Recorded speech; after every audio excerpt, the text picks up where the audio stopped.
আর কতকাল ভাসতে হবে রক্তগঙ্গা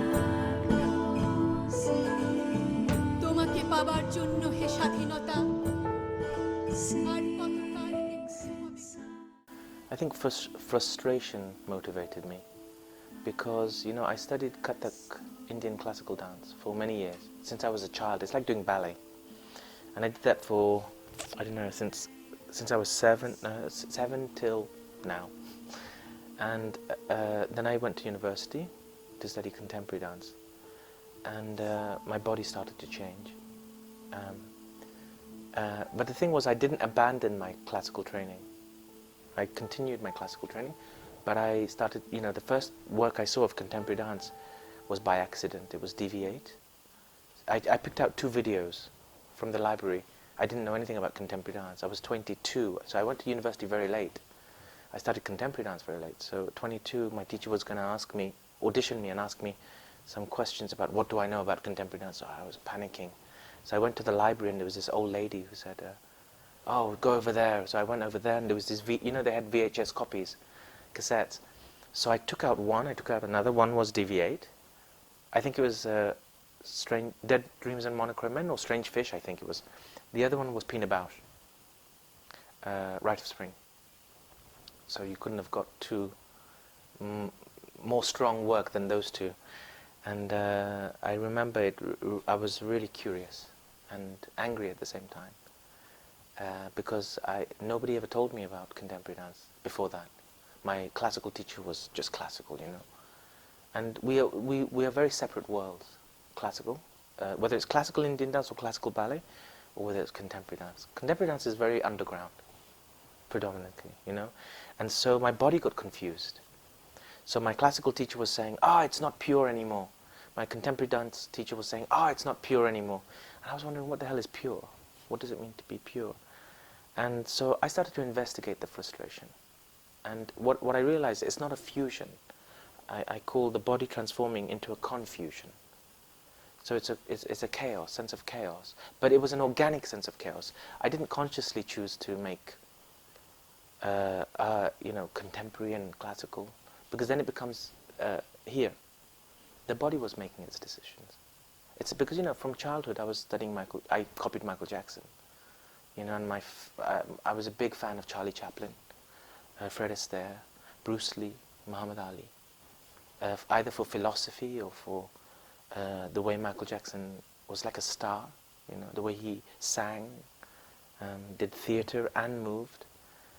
Charlie Chaplin, a genius of telling narrative, Buster Keaton. So these were my inspirations. It depends. I mean, there's no set formula for how I choose themes or what's important to me. I think the way to describe it is classical dance, for me, has a boundary. You know, it has a clear boundary. This is the circle. The second you step out that circle, it's not classical. The second you fracture the circle, the boundary, it's not classical. Because it's like religion. Religion it's a book. It's made. The rules are there. With contemporary dance, it's much more challenging, because it's not. People assume in the classical world that contemporary you can do anything. It's not true. It's not so easy. With contemporary dance, you have to create your own boundaries. So when I create a work, I have to find my own rules, and I have to create my own circle. And each circle, every piece will have its own circle or a square, or, you know, whatever boundary it will be. So in regards to themes, sometimes somebody recommends an idea, or sometimes I'm thinking about something. I don't make the work alone.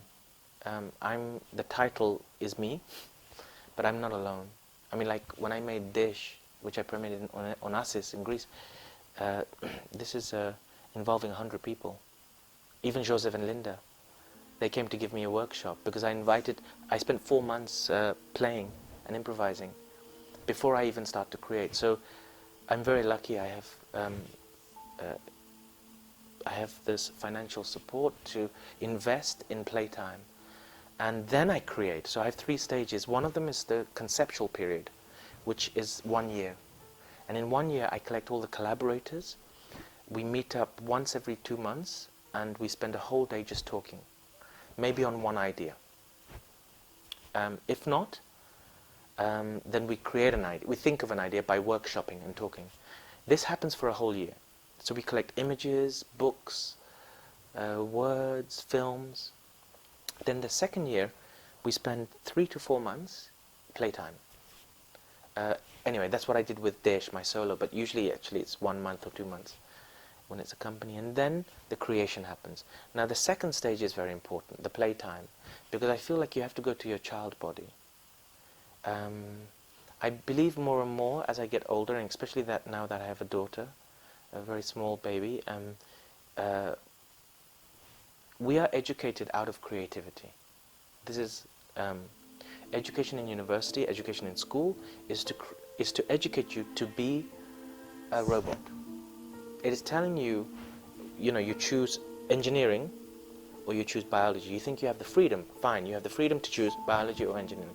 But that biology, you know that you're going to become a doctor or you're going to become a scientist, or that engineer, you're going to work in IT, or you're going to... So everything is made for society. So in a way, you don't really have the freedom. You don't have the freedom to think, to be creative. You have the education to follow rules. So I like to go back to the child body, or the child imagination. And I think I was inspired a lot by Anish Kapoor, who's a visual artist, an incredible visual artist, because I look at him as a godfather, of the visual art. And of course he has a strong presence, and he was creating something for us. And then in the studio, when the set arrived, the scenography, he became like a child.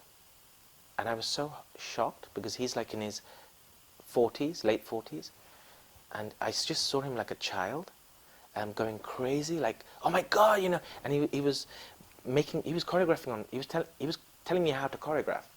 So the boundaries were being broken, because with a child, they don't have boundaries. They have far little boundaries. So when we create material, I get a film, I get a camera, and I give a task to the dancers, and we improvise. And through that improvisation, I try to go back to their childlike voice, where anything is possible. The more absurd it is, the better. With this piece, Sacred Monsters, it's more about classical dance, and I wanted to go back to me as a child in regards to Krishna, the Hindu mythological god. That was my superhero, because I grew up I used to love manga and comic books, but Superman didn't look like me. I didn't really have fair skin. Most of them were blonde, the superheroes, and I used to read Spider-Man, Batman, so I couldn't relate to anybody, but I could relate to Krishna. And so I asked Sylvie, who could you relate to? And Sylvie could relate to Sally Brown, which is Charlie Brown's sister. And so I found these connections very fascinating, because it reminds us of the kind of possibilities that are available to you when you're a child. It's difficult to say if I choose artists or if I choose to collaborate with them. It's a bit like magnet. You have a conversation with someone, and somehow you can connect. It's like a relationship, whether it's a relationship with a lover or a relationship with a friend. It's somehow an artistic love that you share. But I ask 3 questions before I agree to it. First of all, are they better than me? If they are, I want to work with them. If I feel they can teach me something, I definitely want to work with them. Second of all, can I teach them? Can I share something? Can I take them somewhere that they cannot go alone? And the third rule is, can we both take each other somewhere that we could not go alone? Do it by ourselves. And I try to imagine it, and if I could even have a little bit of an imagination or hope that, this could be interesting. I don't know what it could be, but it could be interesting. Usually, if I don't know what it could be, it's a good sign. If I'm like, okay, I know where this can go, then it's not such interesting. I don't think it could be so interesting for me to work with someone. But you get it right sometimes and you get it wrong. Because I tend to work with artists who are not always from dance background. So some of them are film actresses, some of them are theatre actors, visual arts, filmmakers, animators. So it's, sometimes you get it right, sometimes you get it wrong. But you learn a lot from the ones when the relationships doesn't work fluently. One of my closest relationships with an artist, in terms of really syncing together, was with Sidi Larbi, when we made 0 Degrees. And that was extraordinary. I have very fond memories of that collaboration, because I could finish his sentence and he could finish my sentence, yet we were very different. Our outcome was different, but our philosophy or thinking was similar. We were fascinated by the same things, but we always showed it differently. I would say I'm a director, choreographer, performer, and student, rather than teacher. And I think I struggle. It's full stop. I struggle. I struggle with my ego. When I'm the director, then I don't like to be in the work, because when I'm performing, there's a certain ego that comes with it, and you start to be responsible only for what your actions do as a performer, which means that you're not responsible for the whole piece.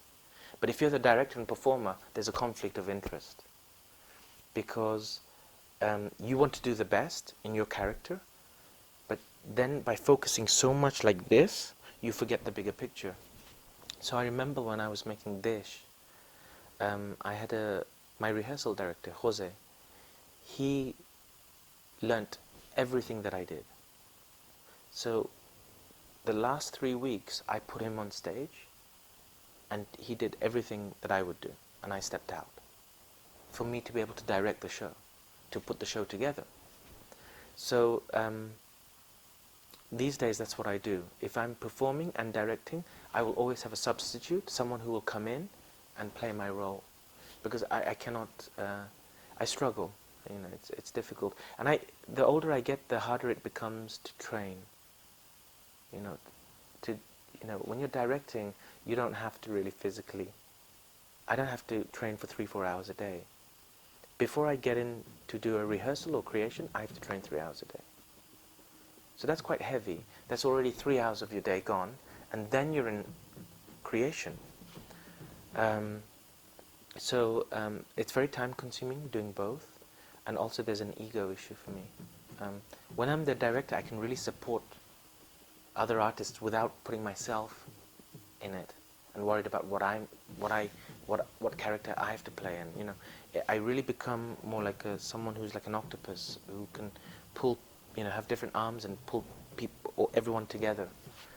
Or I try to put everyone together, depending on how many performers and musicians there are. So there's some people who are very good at both, or all three, or all four. But for me, I like to, I'm making a duet now with Israel Galvan, who is a flamenco artist, but he's also a choreographer. So it's interesting how it's going to be, because we're both in it, but we're both directing it. So it's a challenge. I think it's always a challenge. As I said, some people are brilliant, but I'm not so good at it. I struggle with it. I mean, I'm lucky. I started before the crisis. I think I'm very worried for young artists who are starting through the crisis. I had the good fortune of having a great producer, Farooq Chaudhry, who together we dreamed of this company, and we started in 2000, so at that point there wasn't a crisis. And we built a reputation, we built a collection of work that gave us strength in terms of reputation. Of course we feel there's a difference, but I think it's very small compared to the younger artists.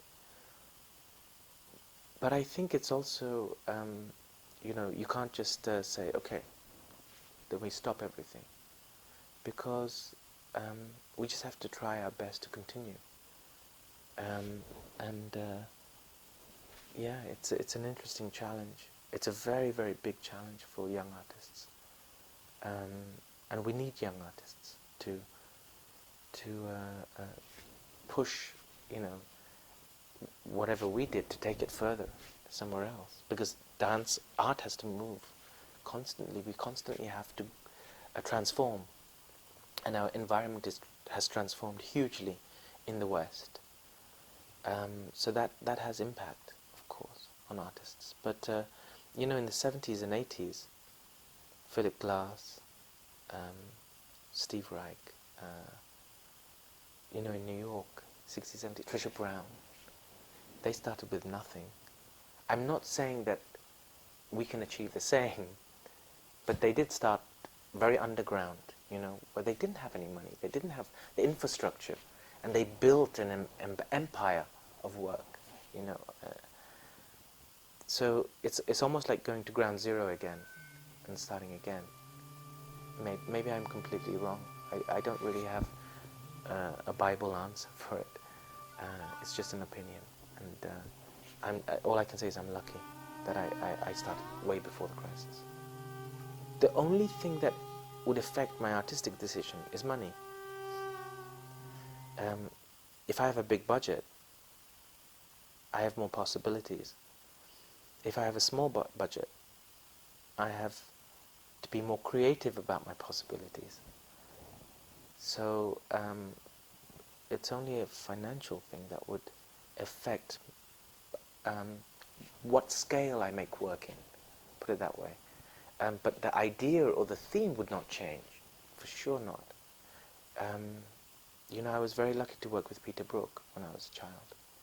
And he's I would say, you know, Pina is the godmother of dance and theatre. Peter Brook is the godfather of theatre. So I was very lucky to experience being close to his process, to observe his process as an actor. And one of the things I learned was, with very little, if you can achieve a lot. I remember this experience that I had in New York at the BAM, Brooklyn Academy of Music, where we had an audience, and I think it was a Coke can or something. I can't remember what it was. It was an object, as mundane as a Coke can. And, you know, with the audience, we were throwing ideas with the actors in the audience. And suddenly, out of nothing, this Coke can became a character. And from the character, somebody suggested something, and it became a narrative. There was a story to this character. And there was a past, and there was a present, and there was a future, suddenly, within this workshop. So, you know, it's about, it's not, the crisis doesn't affect necessarily what my choices are. Artistically, I want to do the projects I want to do. It's what scale I do them, it affects. It would be mythology. Simple as that. What connects me to India and what connects India to Greece is that they share mythology, a huge sense of tradition, and a great mythological past. I'm fascinated by the mythology of Greece, especially the gods and the goddesses, and what's interesting is the audience carry that with them. They're a very knowledgeable audience. I remember when I came to do Sacred Monsters a few years ago, we had the great privilege of Sylvia and I to go and watch Ariane Nushkin, Theatre del Sole, also perform in the festival in Greece, in Athens. And we went to see the show, and sitting in the audience, it was incredible because it was the first time I was an audience in Greece. And you could feel that they really came from a culture of being in theatre. So the audience are very connected to culture. And they're very knowledgeable. You know, you've had a lot, you know, Greece has had a lot of great artists come here, and also great actors and visual artists come out of here. So it has a history, you know. It's like Performing in India. Whenever you're performing, I get nervous when I perform in India because you know they know their stuff. You know that they've seen years of great art. It's like performing in Théâtre de la Ville in Paris, except it's a little bit snobbish. In Théâtre de la, they're a little bit arrogant, you know, but they know their stuff. You know, they've seen Pina, they've seen Cunningham, they've seen Graham. They've seen all these great artists before us. So when you arrive in the theatre, you know the audience are like, yeah, show me, impress me. So it's a little bit like that in, not so much in Greece, but you feel like they know their stuff. They've, you know, they know who they are. That's a difference to some other countries where they're still trying to find who they are.